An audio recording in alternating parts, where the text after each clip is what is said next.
से बोल दें। बेहतर वो है जो कुरान पढ़ता है, जो कुरान की तालीम सीखता है और सिखाता है, वो बेहतर नहीं है। याद रखना इस बात को, आका के फरमीन को भूले नहीं। अगर आपको माल की जरूरत है तो वो भी मिलेगा, अगर आपको शोहरत की जरूरत है तो वो भी मिलेगी। जिस चीज को आप चाहते हो वो आपके कदमों में होगी, लेकिन पहला कदम जो आपका होना चाहिए वो तालीम होना चाहिए। तालीम, इल्म हासिल करें। हजरत अब्दुल्ला इब्ने अब्बास रदी अल्लाह ताला अन्हुमा इरशाद फरमाते हैं कि हजरत सुलेमान बिन दाऊद, उनके पास 3 चीजों को पेश किया गया। माल को भी पेश किया गया, उनके पास बादशाही को भी पेश किया गया, और उनके पास इल्म को भी पेश किया गया। मैं पूरे मजमे से इस बात को पूछता हूं कि अगर आपको 3 चीजें दी जाएं, माल भी, बादशाही भी और इल्म भी, आप किसे चुनेंगे? आप किस चीज को इख्तियार करेंगे? जो हमारा नजरिया है, जो हमें देखने से लगता है, जो हम देखते हैं सुनते हैं, वो एक ही चीज हो सकती है। या तो हम कहेंगे मुझे नेता बना दो, या तो हम कहेंगे हमें प्रॉपर्टी डीलर बना दो, मेरा घर और मेरा बंगला अच्छा हो जाए, मुझे माल मिल जाए। तो ना माल मिलेगा ना तुम्हें हुक्मरानी मिलेगी। हजरत सुलेमान अलैहिस्सलाम ने किस चीज को इख्तियार किया? हजरत अब्दुल्ला इब्ने अब्बास फरमाते हैं कि उन्होंने उस वक्त में इल्म को इख्तियार किया, इल्म को चुन लिया, इल्म को ले लिया। तो अल्लाह रब्बुल इज्जत ने जब उन्होंने इल्म को इख्तियार कर दिया, अल्लाह ने माल भी अता फरमा दिया तो बादशाहत भी अता फरमा दी। सुभान अल्लाह, सुभान अल्लाह, बहुत खूब, बहुत खूब, माशाअल्लाह। और हमारा दिन ब दिन मामूल यही है। आज हमारा जो मुआशरा है, जो तारीकी के दलदल में जा रहा है, जो अंधेरे में हम लोग गिरते चले जा रहे हैं, याद रखो, अगर उजाले की तरफ जाना चाहते हो, बुलंदी पर जाना चाहते हो, अगर तुम लोग तरक्की की राह पर चलना चाहते हो, तो तुम्हें माल की जरूरत नहीं है, तुम्हें इज्जत और शोहरत की जरूरत नहीं है, तुम्हें प्रॉपर्टी की जरूरत नहीं है, तुम्हें जरूरत है तो इल्म की जरूरत है। तुम तालीम खुद भी हासिल करो, अपनी औलाद को भी तालीम के लिए मदरसा पहुंचाओ, कुरान पाक की तालीम उसे भी सिखाओ और खुद भी कुरान पाक पढ़ाओ। बेशक, सुभान अल्लाह। इसके अलावा कोई और रास्ता नहीं है। मैं आपको जो बता रहा हूं ना, वो ये चीज है कि आज अभी आप थोड़ी देर में वो नूरानी मंजर देखेंगे कि जिन बच्चों ने अपना सारा वक्त कुर्बान किया और वक्त कुर्बान करने के बाद उन्होंने कुरान पाक की तालीम को हासिल किया, आज उनके सरों पर दस्तार सजाई जाएगी। उनका मर्तबा और इज्जत कैसे बुलंद हो रहा है। अब इस बात को समझें, माल वाला हो, शोहरत वाला हो, तो क्या हासिल, क्या हासिल। मैं आपको इतनी नूरानी बात बताने की कोशिश कर रहा हूं, काश कि आपको समझ में आ जाए, काश आप इस बात को सुन लें। खलीफा हारून रशीद अपनी सवारी पर सवार होकर, घोड़े पर बैठकर एक दिन सफर के लिए रवाना हुए, तो रास्ते में उन्हें एक गोशा नशीन आलिम मिला। एक आलिम से मुलाकात हो गई। क्या बात है। जब खलीफा हारून रशीद ने उस आलिम को देखा, हालांकि मिंबर पर जो तशरीफ फरमा है सारे ही काबिल एहतराम हैं, मैं सभी से तवज्जो का तलबगार हूं और दुआ की भी दरख्वास्त करता हूं कि मुझ गुनाहगार के लिए अब दुआ करें कि अल्लाह मुझे हकीकत में इल्म हासिल करने वाला और दूसरों तक इल्मी बात पहुंचाने वाला बना दे। आमीन। जिंदगी का एक मकसद मेरा हल हो जाए। इस बात को तवज्जो से सुने। एक आलिम से मुलाकात हो गई खलीफा हारून रशीद की, तो क्या हुआ कि बेइख्तियार सवारी से नीचे उतरकर उस आलिम की बारगाह में पहुंचे। पहुंचने के बाद, जिनका नाम अबुल हसन अली बिन हमजा है, दस्तबोसी का शर्फ हासिल किया और दरबार में ना आने की शिकायत भी की कि आलिम साहब मुसलसल कई दिनों से आप दरबार नहीं आ रहे, अब मेरे पास नहीं आ रहे, क्या वजह है? काश मेरे इस इशारे को कोई समझ ले। काश किसी के दिल में ये मेरी बात उतर जाए, और अहले इल्म इस बात को बखूबी समझते हैं, मुझे इसकी वजाहत करने की जरूरत नहीं है। वो सवारी से खलीफा हारून रशीद नीचे उतरे और आलिम साहब के हाथ को चूमा और कहा कि आप दरबार में कई दिन से नहीं आ रहे, क्या वजह है, हमारा तुम्हारा जवाब क्या है। आज उस अल्लाह वाले का जवाब सुने, उस आलिम की जुबानी निकले हुए वो सुनहरी कलिमात को तवज्जो से समात करें। फरमाते हैं, मैं मुसलसल कई रोज से मुताले में इस कदर मशगूल हूं कि मुझे सर उठाने की भी इस बात को तवज्जो से सुने फुर्सत नहीं है।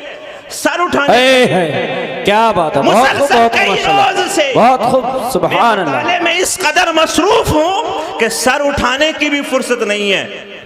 खलीफा हारून रशीद बोले, फरमाया हजरत इतने इल्म का क्या करोगे। सवाल तो ये है, क्या बात, सवाल ये है कि इतने इल्म का करोगे क्या, इस इल्म का क्या होगा। हजरत ने इरशाद फरमाया कि इल्म के फायदे पूछना चाहते हो कि क्या होगा इस इल्म का। खलीफा हारून रशीद ने फरमाया, कुछ फायदा तो बता दो जब इतना इल्म हासिल कर रहे हो, सुबह शाम जब तुम पढ़ रहे हो एक फायदा बता दो। अबुल हसन ने इरशाद फरमाया, एक दो फायदे हूं तुम्हें बता दूं, मैं गिन नहीं सकता, लातादाद फायदे हैं, बेशुमार फायदे हैं, लेकिन उसमें से अगर मैं एक कहना चाहूं, कहा उस आलिम ने, अबुल हसन ने इरशाद फरमाया कि एक फायदा ये है, क्या ये कम है कि अमीरुल मोमिनीन सवारी से उतरने पर मजबूर होकर एक आलिम के हाथ को बोसा देने के लिए मजबूर हो गया। इससे बड़ी बात क्या हो सकती है, कि इससे बड़ी बात कोई और नहीं हो सकती कि अमीरुल मोमिनीन सवारी से उतरते हैं और एक आलिम के हाथ को बोसा दे दे। सुभान अल्लाह, सुभान अल्लाह, इससे बहुत खूब, माशाल्लाह, क्या बात है, जिंदाबाद। माल के पीछे जाकर के अपनी औकात खत्म कर देते हैं जी, अपने वकार को गिरा लेते हैं। अरे तुम्हें अल्लाह ने वो नेमत अता फरमाई है जिसके लिए अल्लाह रब्बुल इज्जत ने इरशाद फरमाया, अल्लाह के प्यारे हबीब ने इरशाद फरमाया, अल उलमाउ वरासतुल अंबिया, अंबिया की विरासत आपके पास में है। क्या विरासत है वो, आप तवज्जो से सुने। हसन बसरी रहमतुल्लाह अलैह ने फरमाया, अगर ये उलमा ना होते ना, अगर ये आलिमों की जो आप देख रहे हो ना कसीर तादाद ये ना होते, फरमाया ये जो लोग हैं ना, ये जो आवाम है ना, ये जानवरों की सफ में शामिल हो जाते, जानवरों की सफ में। सवाल किया, बिल्कुल हक बात है, सवाल किया कि उलमा की वजह से क्या ऐसा होता है कि ये चौपायों से निकलकर इंसानों में दाखिल हो जाते हैं, क्या चीज है वो। तो उस वक्त हसन बसरी ने इरशाद फरमाया, वो ये चीज है कि जानवर और इंसान में जो चीज इम्तियाज पैदा करती है वो इल्म है, और आलिम वो है जो इल्म सिखाता है और उसके अंदर से जानवरों की उस बात को निकाल देता है, चौपायों की आदत को खत्म कर देता है और इंसानों में शामिल कर देता है। इंसानियत उसके अंदर आ जाती है। इंसानियत आती है इल्म से, बगैर इल्म के इंसानियत नहीं आती। ऐसा ही एक कदम पाक बड़े की इस बस्ती पर मोहल्ला मुल्लानों में मदरसा फैजुल कुरान में कोशिश की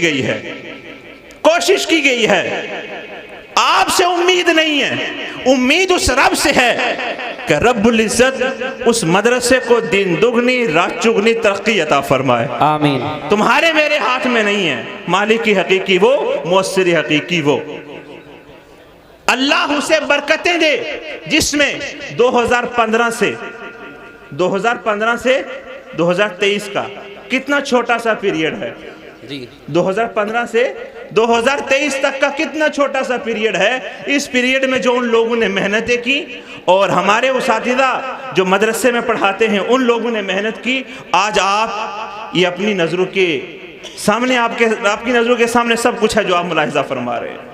इस छोटे से पीरियड में 22 हाफिज़े कुरान हुए हैं, सुभान अल्लाह, 22 हाफिज़े कुरान छोटे से पीरियड में, जिसमें से 5 की दस्तार आज आप अपनी नज़रों से मुलाहिज़ा फरमाएंगे। मैं आपसे ये मुअद्दिबाना गुजारिश करता हूं कि जरूरत इस बात की है कि हम लोग तरबियत हासिल करें जी, हम लोग तालीम हासिल करें, और ऐसी तालीम जो हमें फ़ायदा दे। रसूल अकरम के फरमान के मुताबिक मेरे आका ने इरशाद फरमाया कि या तो आलिम बन जा या मुताल्लिम बन जा, या आलिम बन या मुताल्लिम बन, या इल्म से मोहब्बत करने वाला बन, या आलिम की यानी इल्मी गुफ्तगू सुनने वाला बन। बेशक इससे आगे मत बढ़ना, इससे आगे मत बढ़ना, वरना बर्बाद हो जाएगा। हम क्या हैं? ना हमें इल्मी बात सुनने को जी चाह रहा है, ना हम लोग इल्मी बातों को जानते हैं, ना मोहब्बत है, सारी चीज़ों से हम पैदल हैं, और ये हमारी कामयाबी नहीं है।